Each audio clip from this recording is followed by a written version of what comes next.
When 34-year-old Michelle Carter answered, "Following your dreams when the world says you can't, to what takes courage," her voice carried the weight of decades spent silencing the music that lived inside her. But it wasn't just her answer that stopped Steve Harvey cold. It was the way she said it, with the quiet determination of someone who had finally decided to stop letting the world define what was possible. The cameras kept rolling, but this wasn't entertainment anymore. This was the moment when America met its most unlikely dreamer, proving that sometimes the most beautiful music comes from the places where people least expect to find it. Tuesday afternoon at the Family Feud studios in Atlanta began with excited energy from the Carter family. They were from Nashville, Tennessee, a city built on musical dreams, but one that had never quite embraced Michelle's particular vision of what a singer could be. Michelle Carter looked like someone who had learned to navigate the world with grace despite challenges. Petite with shoulder-length auburn hair and wearing a flowing blue dress, she carried herself with poise. Her eyes, clouded by congenital glaucoma that had left her blind since birth, somehow seemed to see more than most people with perfect vision. Standing beside her was her husband, David Carter, 36, a music teacher whose encouraging presence suggested someone who had been Michelle's biggest supporter. Completing their family was Michelle's 8-year-old daughter, Emma, whose obvious pride in her mother was evident. What the studio audience couldn't know was the journey that had brought her to this moment. For 34 years, Michelle had been told her dreams were impractical, impossible, or simply not meant for someone like her. She had been discouraged from pursuing music professionally, not because she lacked talent, but because the music industry had never known what to do with a blind performer. Michelle's love affair with music had begun in early childhood. Unable to see the world around her, she had learned to experience it through sound, developing an almost supernatural ability to hear melodies in everyday life. By age 10, Michelle was singing in church choirs and local school productions, her voice already showing the rich, soulful quality that would define her sound. High school had brought attempts to redirect Michelle's aspirations. Guidance counselors had steered her toward practical careers that seemed more suitable for someone with her disability. Michelle had tried to follow their advice, pursuing social work and finding employment helping families, but the music had never left her. It lived in her heart like a caged bird. Marriage to David had changed everything. As a music teacher, he understood both the power of Michelle's gift and the barriers she faced. But it was the birth of Emma that had truly transformed Michelle's perspective. She wanted Emma to grow up believing that anything was possible, but she couldn't teach that lesson while living a life defined by what others said she couldn't do. At 34, Michelle was finally ready to step onto a stage not as someone accommodating the world's expectations, but as an artist claiming her right to be heard. The Family Feud opportunity had come through David's school, where a colleague had submitted their application after hearing about Michelle's upcoming talent show debut. The producers had been intrigued during the interview process by Michelle's articulate discussion of courage and her perspective on overcoming obstacles, though they hadn't fully understood the significance of the musical journey she was undertaking. The trip to Atlanta had been emotional preparation as much as logistical planning. Michelle had spent weeks mentally rehearsing not just for the game show, but for the talent show that would follow their return home. She had chosen her song carefully, a classic spiritual that had always spoken to her heart, and had been working with a local pianist to arrange an accompaniment that would showcase her voice without overwhelming it. During family introductions, Steve had approached them with his characteristic warmth, immediately noticing something unique about Michelle's presence and the way her family supported her. The Carter family from Nashville, Music City. Y'all ready to play some Family Feud? David stepped forward as the family spokesperson, his voice carrying the pride of someone who had witnessed remarkable courage up close. "We're absolutely ready, Steve. This is my wife, Michelle, our daughter, Emma, and I'm David." Steve approached Michelle with respectful interest, recognizing something special in her composure and the way she seemed to be listening to everything with unusual intensity. "Michelle, Nashville, that's music country. Are you musical yourself?" Michelle's smile was genuine but carried a hint of nervousness about what she was preparing to reveal.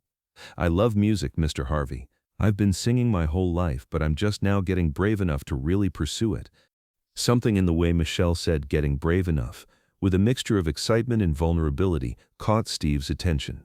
He looked more closely at this woman who spoke about courage with the voice of someone who understood its true meaning. The game progressed well through the first 4 rounds. The Carter family was enthusiastic and well-coordinated, with David quietly providing visual cues to help Michelle understand the game's progress, while Emma offered whispered encouragement. Michelle had participated actively, giving thoughtful answers that showed both intelligence and a perspective shaped by seeing the world differently than most. During commercial breaks, production assistants noticed the family's natural teamwork and the way Michelle's confidence seemed to grow throughout the taping. There was something about her presence that suggested someone on the verge of a significant personal breakthrough. When asked to name something that makes you feel alive, Michelle had answered singing, earning both points and thoughtful looks from Steve, who was beginning to sense that this contestant's relationship with music went deeper than casual interest. But it was during the fifth round that everything changed. The category that appeared on the board seemed straightforward enough. Name something that takes courage. Michelle had been selected to answer, her first time approaching the podium alone during the entire game. She walked forward with careful but confident steps, David having discreetly guided her to the correct position, and something in her expression suggested this question carried profound personal meaning. Steve read the question with his usual enthusiasm, expecting typical responses about physical bravery, standing up to bullies, or facing fears. Michelle, here we go. Name something that takes courage. Michelle paused for a moment, and when she spoke, her voice carried the weight of 34 years of dreams deferred and the trembling hope of finally claiming them. Following your dreams when the world says you can't. The studio fell completely silent. Not the brief pause of audience consideration, but the profound quiet that comes when people suddenly understand they have just heard something that cuts straight to the heart of human struggle and aspiration. Steve's expression shifted immediately. In decades of hosting, he had heard thousands of answers from contestants of all ages, but something in Michelle's tone, the personal conviction, the hard-earned wisdom, the quiet defiance, told him this was more than just a game show response. Following your dreams when the world says you can't, Steve repeated slowly, studying Michelle's face and beginning to understand that her answer came from lived experience. Michelle nodded, her composure steady despite the emotional weight of what she was about to share. Yes, sir, I'm a singer, Mr. Harvey, but I've spent most of my life being told that someone like me, someone who can't see, couldn't really make it in music. I believed that for a long time, but I'm finally ready to stop letting other people's limitations become mine. The revelation hit the studio like a physical force. The audience, which moments before had been engaged in typical game show energy, now sat in recognition of something far more significant than they had expected to witness. Tell me about your music, Michelle, Steve said gently, walking closer to where she stood at the podium and completely abandoning the game show format. Michelle straightened slightly, drawing on reserves of strength that had carried her to this moment of public declaration. I've been singing since I was a child, Mr. Harvey. Church choirs, school productions, local events.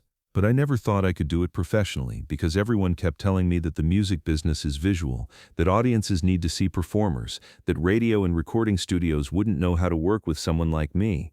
The studio was completely silent now. Even the production crew had stopped their usual activity, recognizing that they were witnessing something unprecedented, a woman claiming her artistic voice after decades of accepting others' limitations. What changed? Steve asked softly. Michelle's voice grew stronger as she shared the transformation that had brought her to this moment. My daughter changed everything, Mr. Harvey. I realized that I couldn't teach her to chase her dreams if I was too scared to chase mine. I couldn't tell her that anything is possible while I was living like some things were impossible. So last month, I auditioned for a local talent show. It's the first time I've ever performed as an artist rather than just someone singing for church or charity events. Behind her, David was emotional. Pride and love evident in his expression as he watched his wife finally claim the identity she had always deserved. Emma was bouncing slightly with excitement, clearly understanding that her mother was sharing something monumentally important. And how does it feel? Steve continued, his voice carrying the respect due to someone making a profound life change. Terrifying and amazing, Michelle replied with complete honesty. For 34 years, I've been making myself smaller to fit into what other people thought was possible for me. But music isn't about what you can see, Mr. Harvey. It's about what you can feel, what you can express, what you can make other people feel. I've always been able to do that. I just finally decided to stop apologizing for it. The wisdom in those words, coming from someone who had spent decades learning to distinguish between actual limitations and imposed ones, left everyone in the studio profoundly moved. Steve Harvey, who had hosted thousands of shows and met countless contestants, found himself facing something extraordinary. This wasn't just a singer sharing her dreams. This was a woman who had redefined what was possible, not by changing her circumstances, but by changing her relationship to them. "Michelle," Steve said, his voice carrying unusual gravity, "I need to ask you something, and I need you to be honest with me. If you could sing for everyone right here, right now, would you do it?" Michelle's face lit up with a mixture of terror and joy. "Are you serious, Mr. Harvey?" "I'm dead serious," Steve replied, his decision crystallizing as he spoke, "because I think this studio full of people needs to hear what courage sounds like, and I think you need to stop hiding your light under a bushel." What happened next would break every Family Feud protocol and create one of the most memorable moments in game show history. "Stop the clocks," Steve called out, his voice carrying across the studio with unprecedented authority. "Stop everything. We're about to witness something special." The game show timers froze. The music cut out. The audience held its collective breath as they recognized they were witnessing something far more significant than entertainment. Steve walked to the center of the stage, positioning himself so he could address the entire studio while staying close to Michelle. "Ladies and gentlemen," Steve began, his voice carrying a gravity that transformed the atmosphere, "we just met someone who embodies what courage really means. We just heard from a woman who has spent 34 years being told what she couldn't do, and who has finally decided to stop listening to the voices that don't believe in her talent." He gestured toward Michelle. "This woman right here has a gift, not just the ability to sing, but the ability to touch hearts and move souls through music. For too long she's been told that her blindness makes her musical dreams impossible. But music isn't about what you see, it's about what you feel, what you express, and what you make others feel." The audience remained silent, but their attention was absolute, recognizing they were about to witness something unprecedented. "Michelle Carter," Steve said, turning to face her directly, "you are about to step into your destiny, not because someone gave you permission, but because you finally gave it to yourself." Steve reached into his jacket pocket and pulled out his personal business card, but he also did something completely unprecedented. He gestured to the production booth. "Can we get some music in here?" Steve called out. "This woman is about to sing, and she deserves the accompaniment." The production team, breaking every rule they'd ever learned about game show format, began coordinating with their audio technicians. Within minutes, they had arranged for a simple piano accompaniment to be played through the studio sound system. "Michelle," Steve said, "what would you like to sing for us?" Michelle's voice was steady now, all hesitation replaced by the certainty that this was her moment. "Amazing Grace, Mr. Harvey. It's always been my favorite because it reminds me that we can't always see where we're going, but grace guides us anyway." Steve walked closer to Michelle and did something that would become legendary in game show history. He began removing his suit jacket. "Before you sing," Steve said, approaching Michelle and gently draping his jacket around her shoulders, "I want you to know that this jacket has been with me through thousands of shows, countless moments of television, but it's never been worn by someone claiming their destiny on live television. Today you're not just Michelle Carter from Nashville. You're an artist stepping into her power." The jacket transformed Michelle's appearance, giving her the look of someone whose moment had finally arrived. Steve turned to address the entire studio again. "What you're about to hear isn't just a song, it's the sound of a woman who refused to let the world's limitations become her own. This is what happens when talent meets courage, when dreams meet determination." As the piano accompaniment began to play softly through the studio speakers, Michelle took a deep breath and began to sing. Her voice, rich and powerful and filled with decades of emotion that had been waiting for this moment, filled the studio with the opening notes of Amazing Grace. The audience, which had been completely silent, seemed to stop breathing as Michelle's voice soared through the familiar melody with an interpretation that was both timeless and completely her own. "Amazing Grace, how sweet the sound that saved a wretch like me." Michelle's voice carried not just the words of the song, but the story of her journey, the years of being told she couldn't, the decision to finally try, the courage required to stand on a stage and claim her space as an artist. Every note was infused with the power of dreams deferred and finally pursued. "I once was lost, but now am found, was blind, but now I see." The irony of those words, sung by a woman who had never seen with her eyes but had always seen with her heart, was not lost on anyone in the studio. Michelle's blindness hadn't prevented her from seeing her dreams clearly. It had simply taken her 34 years to stop letting others convince her that those dreams were invisible. As Michelle continued singing, something magical happened in the studio. The artificial energy of television production dissolved, replaced by the authentic power of live music. Camera operators found themselves moved to tears. Audience members were openly crying. Even the competing family had abandoned any pretense of game show competition to focus entirely on this unexpected concert. Steve Harvey, who had made America laugh for decades, stood transfixed as he watched this woman transform not just herself, but everyone around her through the simple act of using her voice without apology. When Michelle reached the final verse, her voice grew even stronger, as if the act of singing in front of an audience was feeding her confidence rather than depleting it. When we've been there 10,000 years, bright shining as the sun, we've no less days to sing God's praise than when we'd first begun.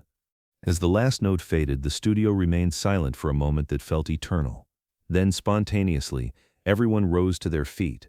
The applause that followed wasn't television applause, it was the sound of people who had witnessed something authentic and transformative.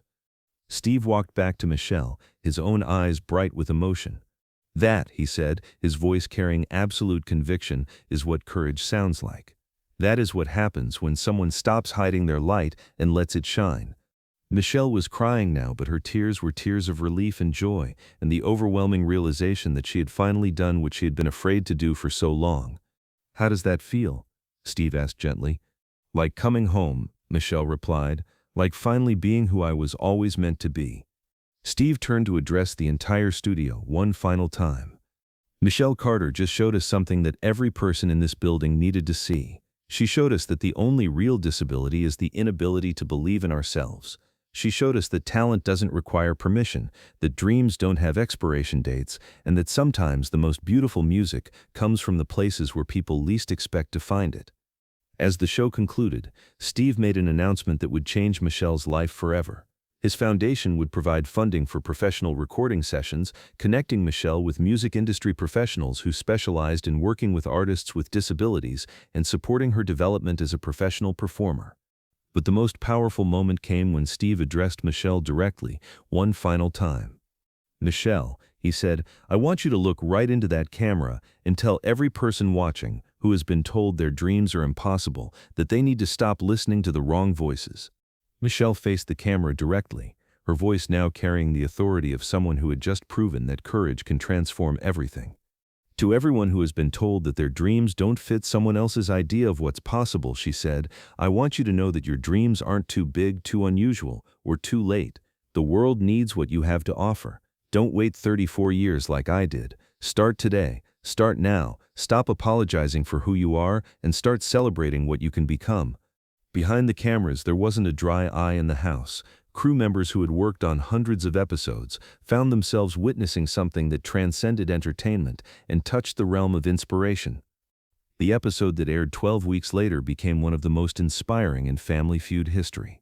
Not because of game show drama, but because of the profound moment when a woman claimed her artistic identity and proved that dreams deferred are not dreams denied. The response was overwhelming. The show received over 400,000 messages from viewers, many from people with disabilities sharing their own stories of dreams discouraged and rekindled. Music schools reported increased interest in accessibility programs. Recording studios began developing resources specifically for artists with visual impairments. Steve Harvey said in interviews that Michelle's episode changed how he understood both courage and artistic expression. "I met a woman that day who taught me that vision isn't about what you see with your eyes, it's about what you see with your heart," he explained. Michelle Carter is now 35 and has released her first professional album, a collection of spirituals and original songs that showcase her remarkable voice and authentic artistry. The talent show that had seemed so terrifying became the first of many performances. The lesson Michelle Carter taught that Tuesday afternoon in Atlanta is profound. Courage isn't about not being afraid, it's about singing anyway. Sometimes the most beautiful music comes from the silences we finally decide to break. And sometimes it takes a 34-year-old singer with an oversized suit jacket and a voice full of decades of suppressed dreams to remind a television studio full of people that the only real limitations are the ones we accept, and that the most extraordinary moments happen when ordinary people decide to stop hiding their extraordinary gifts. Because that's what courage sounds like. That's what dreams look like when they finally find their voice. And that's what happens when a game show becomes a stage for someone to step into their destiny and prove that amazing grace really can help us see what we never thought possible.